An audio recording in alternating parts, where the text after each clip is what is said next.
दोस्तों, अजान एक अल्लाह का कलाम है। यानी कि अजान को किसी ने लिखा या किसी ने बनाया नहीं है, बल्कि अल्लाह की तरफ से हम इंसानों के लिए भेजा गया एक कलाम है, ताकि इसके जरिए से लोगों को नमाज के लिए मस्जिद में इकट्ठा किया जा सके। इसी वजह से हर रोज 5 वक्त की अजान दी जाती है। आज पॉलिटिक्स की वजह से भारत का माहौल कुछ ऐसा बन गया है कि जगह जगह पर लोग अजान पर एतराज करते हुए नजर आ रहे हैं। ये लोग शायद इस बात को भूल गए हैं कि जब अल्लाह का अजाब आता है तो इंसान को संभलने तक का मौका नहीं मिलता और इंसान तबाह और बर्बाद होकर रह जाता है। आज की इस वीडियो में हम आपको एक ऐसे शख्स के बारे में बताने वाले हैं जो अजान से सख्त नफरत किया करता था, और यही नहीं, एक बार तो उसने अजान देने वाले को गालियां दी और तो और उसे थप्पड़ भी मार दिया और अजान भी बंद करा दी। उसके बाद उस शख्स के साथ जो कुछ हुआ उसके बारे में जानकर यकीनन आप लोग भी हैरान और परेशान हो जाओगे। इसीलिए आज का ये वीडियो आप सभी के लिए बहुत ही खास है। आप हिंदू हो या मुसलमान, आप इस वीडियो को आखिर तक जरूर देखिए और मेहरबानी करके कमेंट बॉक्स में अल्लाहू अकबर जरूर लिखें। दोस्तों, बहुत पहले की बात है, किसी पोस्ट पर एक बहुत बड़ा ऑफिसर था। एक बार किसी खास काम की वजह से उसका तबादला यानी उसका ट्रांसफर मुस्लिम इलाके में हो गया था। इत्तेफाक से उसको वहां पर रहने के लिए जो मकान मिला, उसके करीब में ही एक मस्जिद थी जिसमें 5 टाइम रोजाना अजान दी जाती थी। एक दिन वो ऑफिसर अपने मकान के अंदर सो रहा था कि इतने में मस्जिद में फजर की अजान होने लगी, यानी कि उसके कानों में अजान की आवाज जोर से पड़ने लगी, जिससे उस ऑफिसर की आंखें खुल गईं।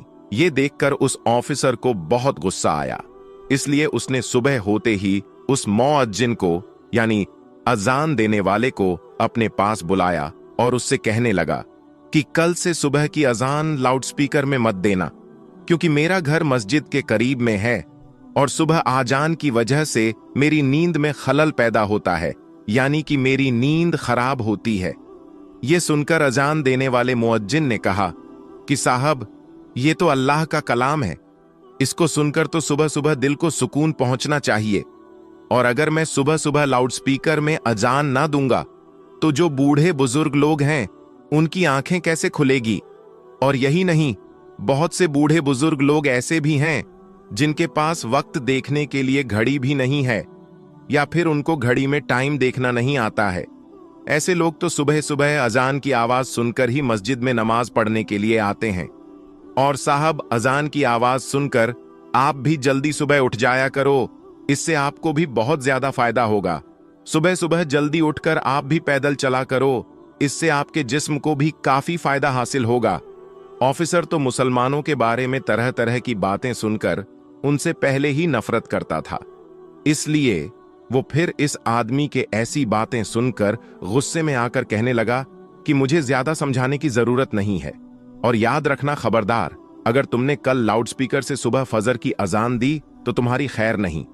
और ऐसे ही उस ऑफिसर ने अजान देने वाले को खरी खोटी सुनाकर भेज दिया, मगर उस अजान देने वाले ने उस ऑफिसर की बात पर कुछ खास ध्यान नहीं दिया, इसलिए फिर उसने अगले दिन ही सुबह फजर के वक्त लाउडस्पीकर से अजान दे दी। जैसे ही सुबह सुबह उस ऑफिसर ने अजान की आवाज सुनी तो गुस्से से लाल हो गया और वो फौरन उस अजान देने वाले के पास गया और उसको बुरा भला कहने लगा। और यही नहीं, गुस्से में उसने उस अजान देने वाले शख्स को थप्पड़ मार दिया और कहने लगा कि मैंने तुमको कल कितना समझाया था कि सुबह अजान की आवाज से मेरी नींद खराब होती है, इसलिए लाउडस्पीकर में अजान मत देना, लेकिन तुमने तो मेरी बात पर ध्यान ही नहीं दिया। बेचारा अजान देने वाला उस ऑफिसर को क्या कहता, वो तो थप्पड़ खाकर रोने लगा और दिल ही दिल में अल्लाह ताला से दुआ करने लगा, या अल्लाह, जिसने तेरी इस अजान को देने वाले बंदे पर जुल्म किया, तू इसे अपने अजाब में डाल दे, इसे ऐसी सजा दे कि इसकी अक्ल ठिकाने आ जाए। जैसे ही मुअज्जिन की आवाज अल्लाह की बारगाह में पहुंची तो अल्लाह ने फौरन उसकी दुआ कबूल कर ली और उसी दिन उस ऑफिसर पर अजाब नाजिल हो गया। यानी कि उसी रात वो अल्लाह की पकड़ में आ गया जिस दिन उसने अजान देने वाले को थप्पड़ मारा। उस रात वो अपने घर में सोया जरूर था, मगर सुबह वो उठ ना सका, क्योंकि उसी रात उसके जिस्म के आधे हिस्से पर लकवा मार गया, जिसकी वजह से उसके हाथ हिलने के काबिल भी नहीं रहे। उसके बाद उस ऑफिसर का काफी इलाज करवाया गया, मगर उसका वो मर्ज ठीक ना हो सका। ये देखकर दफ्तर वालों ने उसे नौकरी से भी निकाल दिया। अब उसके घर में जो मोटी रकम आती थी वो भी आना बंद हो गई थी। अब घर में पड़ा पड़ा अपनी बीवी को परेशान करने लगा और लड़ाई झगड़ा करने लगा। उसकी बेचारी बीवी उसकी खिदमत करती थी, उसे अपने हाथों से खाना खिलाती थी, उसके कपड़े बदलती थी, यानी कि हर तरह से उसकी देखभाल करती थी, और इसके बदले में उसकी बीवी को गालियां ही सुनने को मिलती थीं। इसी तरह से कुछ दिनों के बाद उसकी बीवी भी उससे तंग आ गई, और एक दिन उसकी बीवी ने अपने भाई को फोन कर दिया और कहने लगी, भैया, मैं इस इंसान से तंग आ चुकी हूं, पूरे दिन इसकी खिदमत करती रहती हूं, मगर ऊपर से ये मुझे गालियां देता है, मारता पीटता है। अब मैं यहां पर इसके साथ नहीं रह सकती हूं, इसलिए आप मुझे यहां से ले जाइए। ये सुनकर उसका भाई उसे फौरन लेने आ गया, और फिर उस ऑफिसर की बीवी अपने मायके चली गई। इसी दौरान उस ऑफिसर के दूसरे हिस्से पर भी लकवा पड़ गया, और अब उसके जिस्म का दूसरा हिस्सा भी काम करना बंद कर दिया।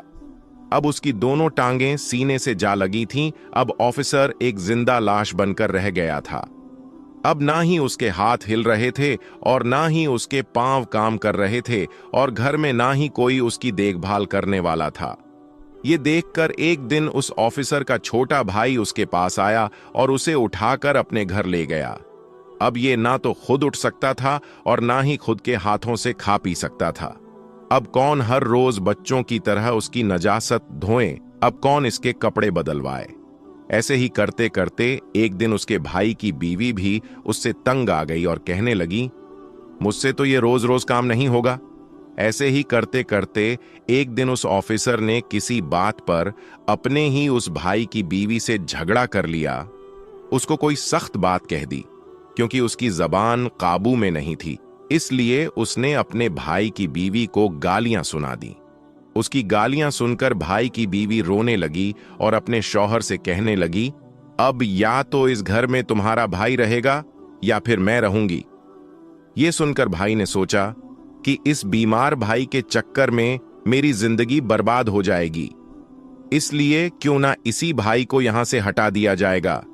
इसलिए फिर उसने अपने बेटों के साथ मिलकर गुस्से में अपने भाई की चारपाई उठाई और उसको ले जाकर सड़क के किनारे पर रख दिया।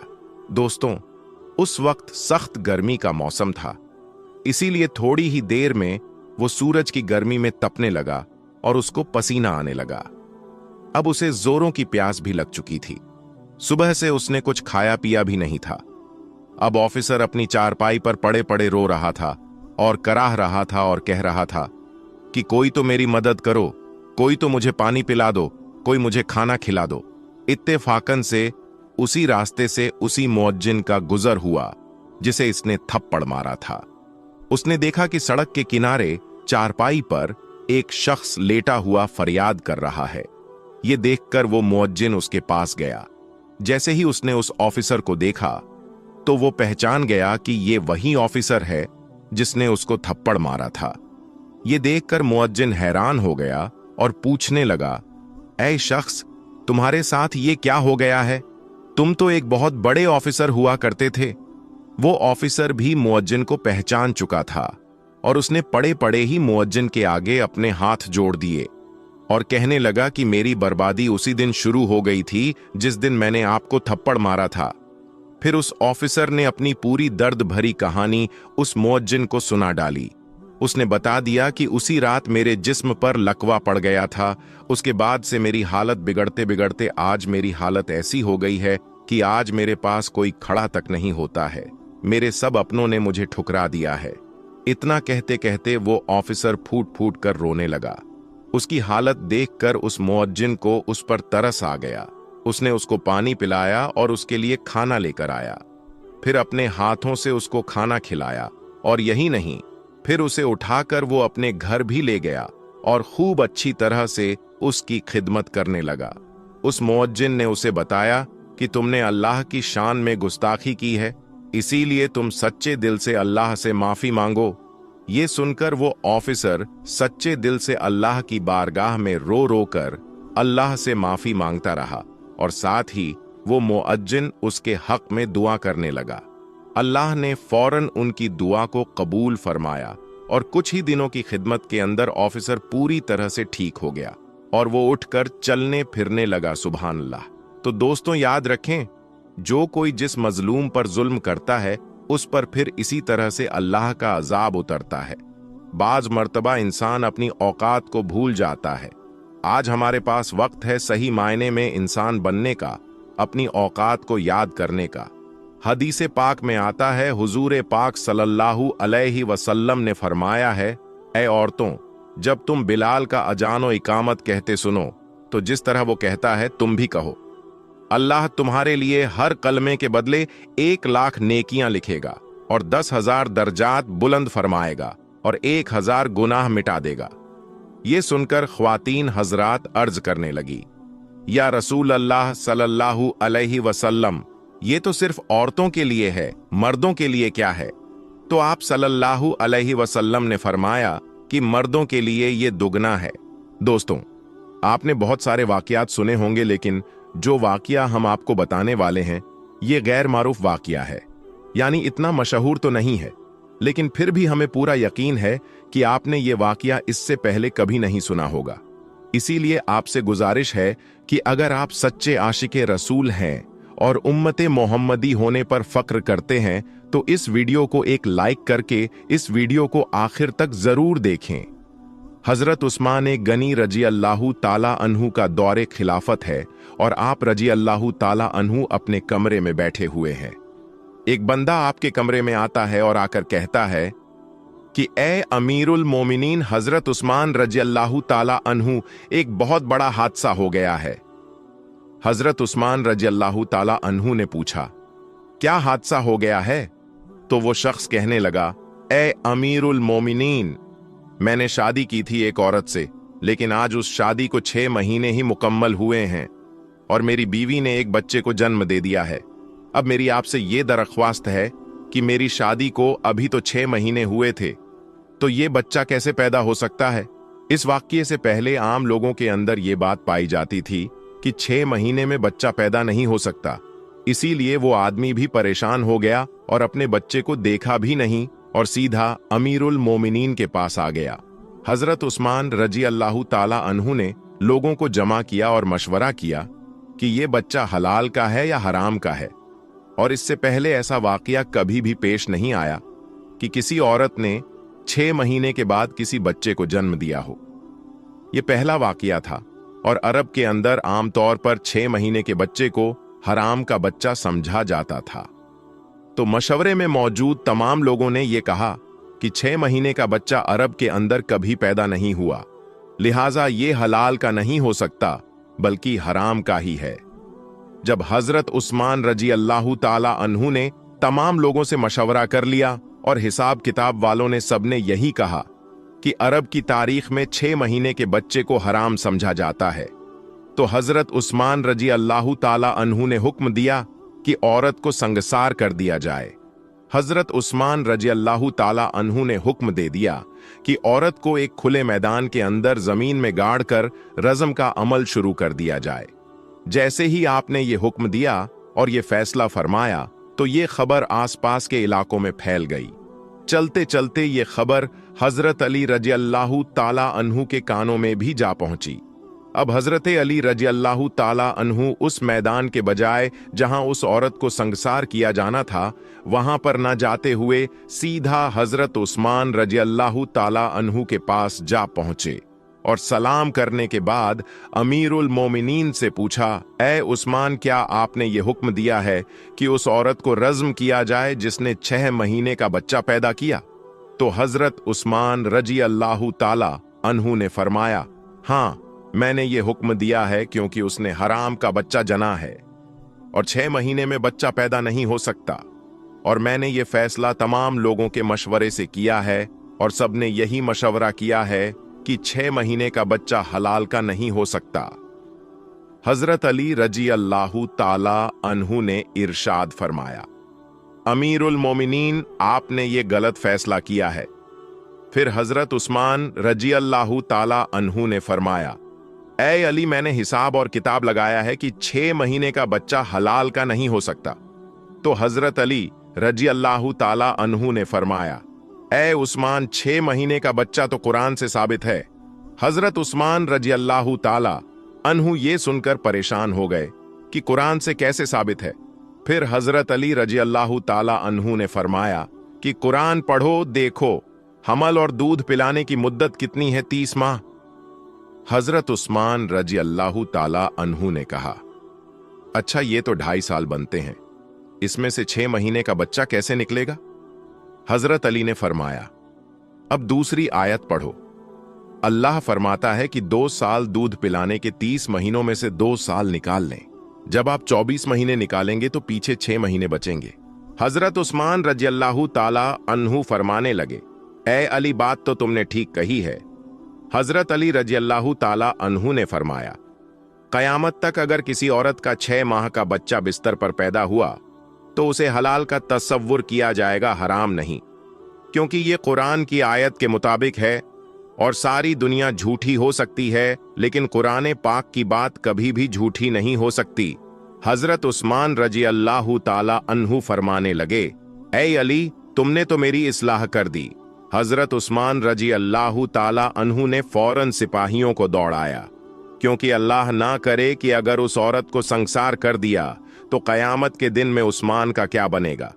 और हजरत उस्मान रजी अल्लाहु ताला अन्हु रोने लगे और आपकी चीखें निकल गईं और अपने आप से फरमाने लगे, उस्मान, कल कयामत के दिन अल्लाह को तू क्या जवाब देगा? और अपने सिपाहियों से फरमाया कि जल्दी जाइए, उस औरत को बचाइए। हजरत अली रजी अल्लाहु ताला अन्हु भी वहां से निकले और वो सिपाही भी निकले। अल्लाह का करम देखिए कि उस औरत को अभी सिर्फ जमीन में गाड़ा ही गया था और उसका सिर, चेहरा बाहर था और उसकी बहन उससे आखिरी मुलाकात के लिए आई हुई है और जारो कतार रो रही है और उससे बातें कर रही है। सिपाही भी पहुंच गए, हजरत अली रजी अल्लाहु ताला अन्हु भी पहुंच गए। उस वक्त वहां पहुंचते ही हजरत उस्मान रजी अल्लाहु ताला अन्हु ने रज़म को रोकने का हुक्म दे दिया। उस वक्त उसने, यानी उस जमीन में घड़ी हुई औरत ने, अपनी रोती हुई बहन से एक बात कही कि ऐ मेरी बहन, मत रो और ना गम कर। और कहने लगी, उस्मान रजी अल्लाहु ताला अन्हु के हुक्म से मुझे रज़म तो किया जा रहा है, लेकिन मैं अल्लाह की कसम खाकर कहती हूं कि जिना तो बड़ी दूर की बात है। खुदा की कसम, मुझे किसी गैर महरम ने छुआ तक नहीं है। उस औरत को उसी वक्त जमीन से बाहर निकाला गया और हजरत उस्मान रजी अल्लाहु ताला अन्हु ने उस औरत को अपने पास बुलाया और उसके बेटे को पेश किया गया। रिवायत के अंदर ये अल्फाज मौजूद हैं कि जिस तरह परिंदों के 2 अंडे अगर मिला दिए जाएं तो पता ही नहीं चलता कि कौन सा अंडा किसका है, दोनों में क्या फर्क है। इसी तरह उस बच्चे की शक्ल और सूरत बिल्कुल उसके वालिद के ऊपर थी और वालिद ने उसको अभी तक देखा नहीं था। वालिद ने जब देखा और कहा, अल्लाह की कसम, ये तो मेरा ही बेटा है, तो ये एक बात मालूम हो गई कि 6 महीने में जो बच्चा पैदा हो तो उसे हलाल का समझा जाएगा, क्योंकि कुरान शरीफ में यह फैसला मौजूद है। तो दोस्तों, आज की इस वीडियो में बस इतना ही। हम मिलेंगे आपको अगली वीडियो में। तब तक के लिए अल्लाह हाफिज।